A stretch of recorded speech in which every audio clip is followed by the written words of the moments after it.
నుంచి తీసుకొచ్చినవి మీకు ఒకసారి చెప్తాను. ఏదైతే నేషనల్ హైవే ఉందో ఏదైతే నేషనల్ హైవే ఉందో వెళ్తుందా రహదారి, దాన్ని కేంద్ర ప్రభుత్వమే మొత్తం తీసుకురావడం జరిగింది. ₹1 కూడా రాష్ట్ర ప్రభుత్వం ఖర్చు పెట్టుకుని మొత్తం కేంద్ర ప్రభుత్వం ఏదైతే తీసుకొచ్చి చేయిస్తా ఉన్నాం.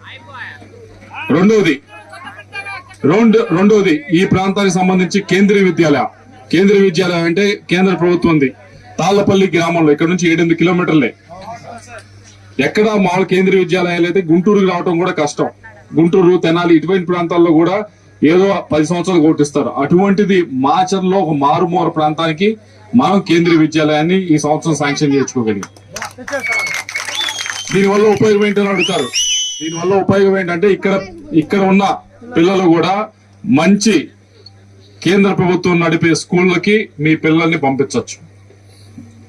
₹1 ఫీజు తీసుకోరు. ఫీజు ఏం తీసుకోకుండా ఆ స్కూల్కి మీ పిల్లలు